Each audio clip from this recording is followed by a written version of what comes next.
Hello, and welcome to the weekly Yes, a podcast where two best friends talk about their joint mission to say yes to life. I am your host, Jara Skagfjord, and co host is my bestie, the amazing Kristin Guerin. On today's episode, Kristin and I discuss how both anger and pain can be powerful catalysts for change. I push back on the old adage of you shouldn't go to bed angry, and Kristin touches on what is known as the good girl syndrome.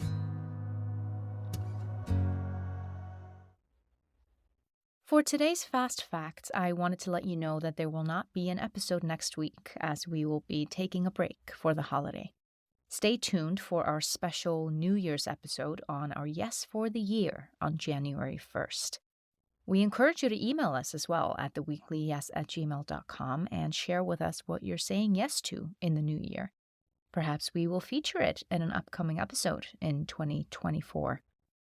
And now, without further ado, I'm going to drop you straight into our conversation. Enjoy. How you doing over there? Remember how last week I said that I was going to say yes to change? Mhm. And it feels like nothing has happened, but everything has changed. Does that make sense? Yeah. I've spoken about it before, that there are construction workers on the premises, like in the apartment complex that I live in. And they've been here for 2 months now, over 2 months, I think. And they're still going, they're still working. And I was just like, everything is already changing. I don't think it's a matter of, I changed my mind on the yes that I made last week of saying yes to change. You don't have to do that because it's always happening. Yeah. Change is literally constantly happening. I went and saw Waitress in the movie theaters. There was a recorded performance of the Broadway musical Waitress. And I saw it twice because I love it so much. And the closing song, or like the final song of the show, is called Everything Changes. And it was what you said last week about the card that you pulled of everything can change on a dime.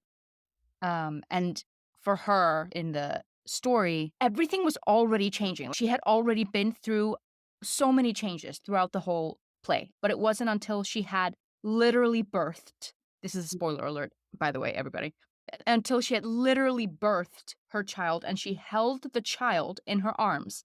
That was the moment where she was ready to meet the change, if that makes sense, or take the action that sort of solidified the major change that had already been happening. She had met this person and then she had become pregnant. So her body had already been through all these changes. So I was just thinking about that in terms of everything is already changing. And then I was scrolling through my notes and I was looking at old lists that you make, to-do lists or like intentions or all kinds of things. And I even I scrolled down, I went back as far as 2021 and I was like, everything has changed. So many things have shifted, even in just in the past year. So this was more like, it wasn't like I needed to say yes to change so that some big external change would happen around me. It was more just like recognizing how much things have already changed and how things are still changing and still in flux. The one thing that I would say, maybe to push back a little bit there in general, is change only happens when in the areas where you make the effort for it to happen. Do you know what I mean? Because I'm Mhm. in very similar space this week. It's so funny. I literally was going through my old notes app on my phone or on what was on my iPad. I haven't opened this iPad in 4 years. There's so many notes in there. And and I was at a work function and we're sitting there waiting for the iPad to load. And I was like, I'm on 2021, guys. And they were like, oh, is it like deep thoughts from Kristen? I was like, no, it's mostly like my organization called Buddy System. It's mostly just like Buddy System to-do lists or like Buddy Mhm. System. I was like, Mhm. here's one of my notes. And it was interesting to go back and be like, oh, look at this thing that we were applying for our nonprofit status, or we were doing this or that, and how much has changed in 3.5 years running that organization. And we had a retreat this week where we reflected a lot on where we've been and where we're going and all of that. But then I also think of areas of my life that I haven't touched in years, starting to act again. And I'm saying to myself, nothing has happened this year. And it's because I didn't put any energy into that area of my Mhm. life. And so it's like change can also not happen, but it's your choice where it happens, in what areas of your life. And it's you having to accept. So the change is happening, right? Like it's happening around you. All right, I'm gonna reach out and grab it but I have to actually make the action to reach out. Otherwise, if I just stand here, it's not going to just come to me. And I'm not so interested in the internal anymore right now. Mhm. These days, I feel like you and I especially, were Yeah. so in the internal for so many years. And now I'm like, I don't know, I'm just in a point where I'm like, I want to see the external changes, like Mhm. very little change this year in my life, externally, internally, a whole lot. Right. But it's like, how do you make the external changes? But you have to take the action because we're literally in a physical world. Okay. I'm gonna push back again Oh, great. because you were saying that nothing has happened in your acting career. I would argue that's not true because you did go to a couple of auditions this year and you quote unquote reported back to me that it was completely different. So even though you hadn't put any deliberate active effort into your acting career this year, the 2 or 3 times that you did show up for an audition or an open call, everything Yeah. had actually changed for you. Like, you walked out of that audition like, "Oh my god," like, I don't remember what you said, like, "I've never felt so free," or, "Oh, I went in with a very specific intention, I was so relaxed," or I don't remember, it was, like, something along those lines. So, something was changing, something was happening, even if you weren't putting any effort into that area specifically. Yeah. So, there's something here about both of these. Everything you said, I'm like, "Absolutely," like, 100%. We're in a 3D world, and if I want to I don't have telekinesis powers, so if I want to pick up my phone right now from the table, I'm gonna have to reach out, put my hand around the phone, and bring it up to my ear, you know what I mean? That's how that needs to happen, right? But then there's also a reaction that happens if I don't do that. If the phone is ringing and I just leave it, and I don't Yes, pick it up. exactly. So something does happen on the other end. Either someone gets frustrated because 'cause I'm not picking up or this may have been an opportunity and they need someone now, so they're gonna go on that actually happened to me once. Like, I just missed a call, and then I called them back within the hour, and they were like, "So sorry, we had to move on to another actor that picked up their phone." Yeah. Mm. I think that's actually what I'm talking about, though, is that exact Yeah. phenomenon. If actually taking the action, then you can't see the change. Mhm. Mean? Of if I don't pick up the phone, if I don't put myself out of my comfort zone, if I don't show up, because the only reason, pushing back when we're talking about matching, never take about the acting career. The only reason that I was able to actually see any sort of change, I've been to about 6 auditions this year, and it's only been in the last oh my gosh, quarter? Like the last quarter of the year, I finally was like, okay, I'm ready to start auditioning again. It wasn't until I showed up and did the action that I was able to actually make the change. So I Mhm. don't does the change happen on a dime? This is the same conversation we had last week. The change happens on a dime, like it manifests on a dime in this reality. It changes immediately, like in that one moment, in that one day. But you have to put so much internal effort preceding that or external effort in order Mhm. for that to happen. So my friend didn't just randomly book this one thing that changed his life. I was talking about last week. Um, yes, he did. That's true. He did randomly book this one thing that changed his life, but also he had hundreds of auditions preceding that for months prior. This is a very Thursday conversation. I just want to say that. So we're recording this on a Thursday rather than Yeah. a Tuesday, and Mhm. it's been very different. We're also doing it at a different time of day. Just wanna note that as well. We've had a whole day before we showed up here, whereas normally we're doing this in the morning, and it's, like, the first thing that I do. Yeah. You're getting very different hosts today. How was your week, though? That's so funny. The first word that came to me is horrible. Yeah, that's great. Let's go with that. You know what I mean? It was actually, like, amazing. So much happened. It was honestly like another life-changing week, but it also was really painful. Super, super painful week. A lot of anger, and I think for me, it was a lot of anger about, interestingly, what I just said of being like, I am unhappy where I'm at right now. Mhm. Something has to change. My biggest thing was, am I saying yes to my work to avoid saying yes to my life? And where am I? Ooh, Yeah. that's a And that was, big question. oh, it hit me hard this week. And I was like, oh, is this still something I want to be doing? It's a reframing of, how can I increase my own bandwidth so that I can work on creating a life that I want, rather than focusing all my time and energy and saying yes to building an organization that is not my life. Right. And I think also workaholism, red flags. This is also me processing a different part of workaholism, which part of it is your life is not your work. And I think for me, it's a lot of, what do I owe other people, being responsible for other people as opposed to being responsible for myself. So there was a lot of pain, a lot of effort, and a lot of pain that had to happen for me to come to this realization this week. Yeah, like that moment of something has to change is a very painful moment. Yeah, it is. I'm sure a lot of people out there remember a moment like that. I had this coaching, this one-on-one coaching. And I was so like, and I haven't done that in a while, and I haven't done that in this specific setting. It was like, it was not like regular acting class. It was like a one-on-one coaching session with someone that I don't know really well. And I didn't realize when I stepped into it that it was actually a very vulnerable thing to do until I was already in it. And I was so uncomfortable and insecure, and it was so intimidating because this person that was coaching me is so good at her job. So every time she would show me, like, what she meant, immediately, I was like, "I'm never gonna be able to do it like that. I'm never gonna sound like that." I was so insecure, and I could just feel myself close down, just, like, completely. I showed up all, "Okay, ready to go," and then just, like, slowly throughout the hour, I just closed down. I was insecure about my accent. I was insecure about I felt like I understood in my head what it was that she was asking of me, but it wouldn't translate through my mouth, and then I heard myself back, and I heard that it wasn't what she was asking, and I was like, "Oh," and it frustrated me so much that I could not give this person what they were asking for, even though they are there to give me things to work with. It's not the other way around, but that's what was triggered in me in that moment.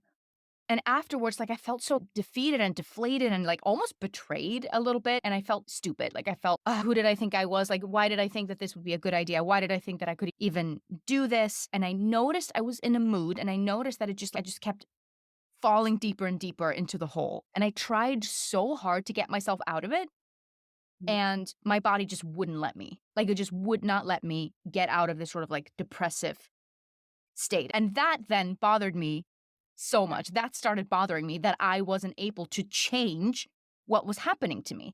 Because I was like, oh man, I have so many tools. I've learned so much. Like, why? Like, I understand logically why the trigger happened and how I'm feeling. I can identify all of these things. And at the same time, I'm just like physically experiencing like a complete shutdown. And I had to just stop trying to change it, and I Yeah. just had to be like, "Okay, so this is just where we're at, and I'm not happy about it, but there's literally nothing I can do about it. I've tried all of the things. The only thing that I haven't tried is to just let it be." And then I went to sleep, and I woke up the next morning, and everything was fine. Like, it didn't carry into the next day, but it was such, like, an interesting thing of, what am I trying to do here? I'm trying to force something, speaking of, like, effort. I'm putting effort into pushing myself out of this hole, resisting feeling what my body was feeling, or, like, resisting the trigger instead of just we don't have to put any meaning on it. Like, it can just be a phenomena. It can just be a state of being for an X amount of time, and then something will happen that will eventually change it. In this case, it was sleep. Like, I Right. went to sleep, and a new day came, and it was gone. It's funny. I've had a lot of those moments over the last couple months or so. Really sacred November when I decided it was sacred November. Yeah. Like, constant state of, um, I don't know why, but by 7 p.m., I would start getting so angry or something would be wrong. Do you know what I mean? I'd be like emotionally or emotional turmoil. Mhm. And almost, I would say 3 to 4 evenings a week. I would have emotional turmoil an hour or two before I went to bed. And my answer was just go to sleep. Yeah. Like, this is just your system is just shutting down and it just Mhm. needs you've decided that this is the month where you're going to rest. Sacred November was just wonderful rest. I was in loungewear, hardly left my apartment. It was magical. But then my other thought was before you react, as you're noticing yourself reacting to stimuli, pause, don't react, and appreciate the opportunity to hold space for this, to be in this moment, to experience this pain, to whatever it might be, but leaning into it as opposed to resisting it. And that's where the transformation happens. I don't know that's necessarily what this needed to be. Do you know what I mean? Does it sound like it was? I think that's what it was for me this week. Yeah. Because I was angry. And then of course I did go to sleep and I woke up the next morning and I was fine. Yeah. But it was a lot of just being like, just sit in it. Don't try to fix it. Don't just literally just be angry. And I think anger teaches you something too. Absolutely. I was so much clearer on what this thing meant to me. Yeah. Yeah. Yeah. I feel like one of two things usually happens with this. Either You go through the emotions or you go through the trigger. And then on the other side of it, you either go, okay, let's do it. And then you go and do the thing. Or you're like, okay, this wasn't what I thought it was going to be. Maybe my expectations were not in alignment with what this actually is or what this actually means to me. Maybe I thought it would mean this, but it actually means that.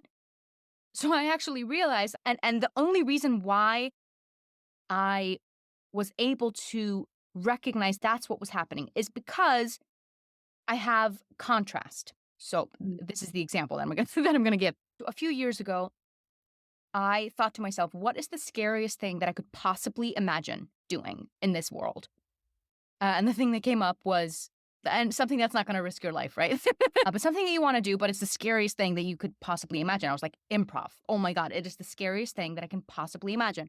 I go to improv, I do level one in New York City, and I hated every minute of it. Like, I went to class and I was so uncomfortable and I was like, I was squirming. And then we were always doing like these two-person scenes and it was so hard and I sucked so bad and it was so horrible and I hated it. Being up there, watching people do it, everything about it, I hated. I would go home and Yadin, my husband, would be like, hey, so how was it? And I would be like, oh, it was the worst. I freaking hated it. I freaking suck. I don't even know if like completely like and utterly complaining about it and hating it. And he was like, "Oh, okay, really?" I'm like, "Yeah, can't wait to go back though." I was like, "I freaking hate it. I can't wait to go back next week." And I'll be like, "Wait, what?" I can't wait to go back and suck so hard. So there was something else. There was something about it. I don't know if it was the excitement or there was something also there that sort of was how it was like 49% hating it and 51% enjoying it or whatever. I don't know what it was. So this wasn't that. Like I came through the other side and I was like, okay, maybe I was just putting too much pressure on me learning a brand new thing at this point in time in my life. I've had like a gazillion side hustles. Maybe I don't need another side hustle. Maybe I just wanted this to be something that was fun and not like another job. So it actually brought a lot of clarity on the other side of it, of what I then actually want to do, how I want to move forward. And then one more thing that I'm gonna say just about anger, because it was something that popped in my head when you were speaking about it, is that I have now been in a relationship for over a decade. And there's so much you hear it so many times that people say, "What is one advice that you would give to young people that are going into relationships or whatever?" And people say, "Don't go to bed angry." And I resent that. Yeah. You know what I'm saying? I have, and Yadine and I had in the past, we had so many fights and angry conversations that were just not going anywhere, and they were just on a loop, and we were just staying up until the middle of the night because people say that you shouldn't go to bed angry, and we have to resolve this before we go to bed. It is the worst advice ever, and I'm not even kidding. You wake up the next morning, you have more clarity, you're less angry, you realize where you were being unreasonable, they realize where they were being unreasonable, and you can actually meet on a more what's the word? Like neutral ground or like whatever. I don't even know what the word is, but it's just it's made everything so much easier that we're now actually able to be like, pause. We're actually not getting anywhere. I'm gonna go sleep. We can talk about this later. We don't even have to talk about it immediately the next day. Maybe we can talk about it after the weekend or whatever. So if anyone out there is continually fighting or trying to solve all of your problems in the middle of the night, please don't do that. Just go to sleep. Just go to bed and let your subconscious work through all of the shit for you. You will wake up the next day and it'll be so much better. I promise. Of course, know thyself. But in my experience, staying up until all hours of the morning because you're just refusing to quote unquote go to bed angry, that has not worked in my relationship, at least. Anyway, I'm off my soapbox now. Oh my gosh, I have so many thoughts on this like love-hate relationship we've had with improv. I don't remember the beginning of your improv career being having so much turmoil and like love and hate. And I can feel it as you're talking about it. I can feel it somatically, like that. Oh, like because I'm experiencing it now as I'm learning Hebrew, and I've been in Hebrew class for because I literally audio you after every single class. Be like, this is so hard. I hate this so much. Can't wait till the next class. Yes, that's exactly it. And that's when you know you should keep going. 100%. So, what are you going to say yes to in the upcoming week? So much is moving. And I think it's also, I didn't even talk about the fact that it was a week of miracles. I was honoring Hanukkah as a Kabbalistic energy, tapping into the energy of miracles this week, more so than a religious holiday. And it was life changing. Mhm. And I'm on the other side of this, just a different person ready to walk into a different life, making choices that look so different from anything I've made in a long time, saying yes to very big things is what this next week is going to look like. It's really scary. I was thinking about this, what my life has looked like this past year. Externally, it has looked pretty bland. Mm. Internally, like we've transformed. Externally, like things have more or less stayed the same for this entire 2023. And I realized that if things go in the direction that I'm committing to them going, and within the next 24 hours, I'm making a bunch of commitments for January.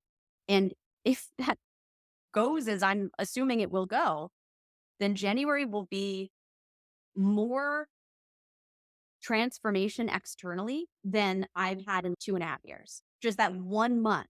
Mhm. It's not nuts. Yeah. So I think for me, I think I said this to you in an audio the other day of being like, I think I said it angrily too, of being like, I'm done. I didn't feel a lot of anger as a good girl. I remember Yeah. I didn't feel anger until very recently. And I feel it a lot these days. And I think it's a really transformative tool, a really transformative emotion. Mhm. Making that external, again, that like physical human change. Yeah. Oh, that's what my intention is for the week, to start building the house. You know what I mean? Enough of talking about the blueprints. And we can always make changes. I've watched HGTV. Like, can we take out this wall? And they were like, "Oh, it's going to cost you about 7,000 extra dollars. You have Mhm, mhm. that beam up there, right? That weight bearing There's beam." always a beam. Why is there always a beam? People always wanna remove walls, and there's always a beam. But it's doable. Yeah. It might be a little bit more expensive, but you can do it. So that's my intention, is to start putting up some walls and make manifest in the physical world the changes that I'm experiencing in the internal and spiritual world. So I, much like you, have a lot of pent up anger and frustration, and I'm still scared to express myself in that way. It's almost because I haven't had enough experience in anger, I don't fully trust myself with that feeling, if that makes sense. So it's so funny because, like, when I'm putting the lid on anger, something else then comes in its place. You know what I'm Mm, saying? Like either shame or fear or like something. So it's not, and neither of those things are better. So you're not actually just putting anger aside. You're like almost making room for other more like slithery, creepy, what's the word? Sneakier things to come in, and then that festers, and then that creates a host of all kinds of different problems. Whereas anger, let it out, let it just explode, let the geyser erupt, and then you're gonna be fine on the other side. And then the shame and the guilt and the fear, like the other things are not gonna creep in. But they would rather we feel the shame and the guilt and the fear all day, every day. yes, yes, yes, yes, yes. What you just said is so powerful, though, I think, because I was also thinking of how anger is an external expression Mhm. and fear and shame are internal expressions. So instead of blowing up at the people around you or making some sort of revolutionary shift, whether it's in your local space or your global space or whatever, you're just spiraling internally instead. So Mhm. it's exactly what they would like us to do, right? And then my other thought was like, "Ooh, I get why you're maybe afraid of your anger as an Aries moon. Yes. Wait, that's a fiery." So there it's actually very interesting because I can feel myself sometimes like I am like Mm, ablaze, but then like it goes back just as quickly. interesting. So I'm like I sometimes can be quick up or like quick to feeling something, and then I can be very quick to changing my mind on it. Anyway, so I think for the week that's coming up, let's see. I was also connecting to the energy of miracles last week, and I remember I started the episode last week of saying, "I think I'm starting to believe in miracles again." And then I got, like, really excited, I was really optimistic and positive about the week, and then I was like started getting, like, a little sour because I'm like, "I'm not seeing any miracles happening to me this week." And then I was like, "Wait, hold on. Pause." And this was literally a thought that I had as I was walking up the stairs to my apartment. It's a third floor apartment, no elevator. And I was like, "It is actually a miracle that I have my health." Mm, I'm walking up the stairs. I'm like, I have my health. I am, knock on wood, I'm completely healthy and well.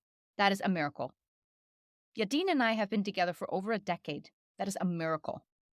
You know, my dog and our luck with the dog that we adopted is an absolute miracle. So I was like, there are already miracles abound. Like the miracles are already here and they're already happening and unfolding. So it's not a matter of, I want a very specific miracle to show up in my life and should look like this and it has to happen this week or else I'm not going to believe in miracles anymore. You know what I mean? So that was like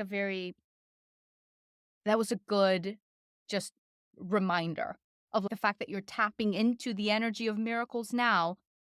It could mean that something will happen now, but it also could just mean that, oh, we're planting seeds for miracles to come through later on. And that was actually something that I did yesterday in a visualization, was planting the seeds. So I think that's going to be my yes this week, because we're also going into January and people set their intentions or like word for the year or like New Year's resolution or whatever, whatever works for you. I also want to say yes to big things. Mhm, mhm, mhm, mhm. You were saying that earlier, that you wanted to say yes to bigger things and big things. And I'm like, yeah, I want to do that too. I want my intentions and my resolutions and my wishes, if you will, for the next year. I don't want it to be small. I'm not gonna make it small so that it's doable or whatever, or so that I won't be disappointed. I think I want to start to gain some clarity this week on what it is that I, again, want to manifest in the physical world, what actions I want to take, and what seeds did I plant this year that maybe I get to harvest next year, and how can I support that? So I think let's put it this way. I'm gonna say yes to tending the garden of the Mhm. seeds that I have planted or will plant. Lovely. Thanks for listening, folks. Thanks, everyone. We will not see you next week because it's Christmas and we're not going to be doing an episode for Christmas, but we will see you for maybe a New Year's special episode. Who knows? Goodbye. That concludes this week's episode of The Weekly Yes. You will find us on all major podcast platforms as well as YouTube, and you can follow us on Instagram as well at The Weekly Yes. We encourage you to email us at theweeklyyes@gmail.com and share with us what you're saying yes to in the new year. Perhaps we'll feature it in an upcoming episode. We wish you a happy, healthy holiday season. Keep saying yes, and we'll see you in the new year.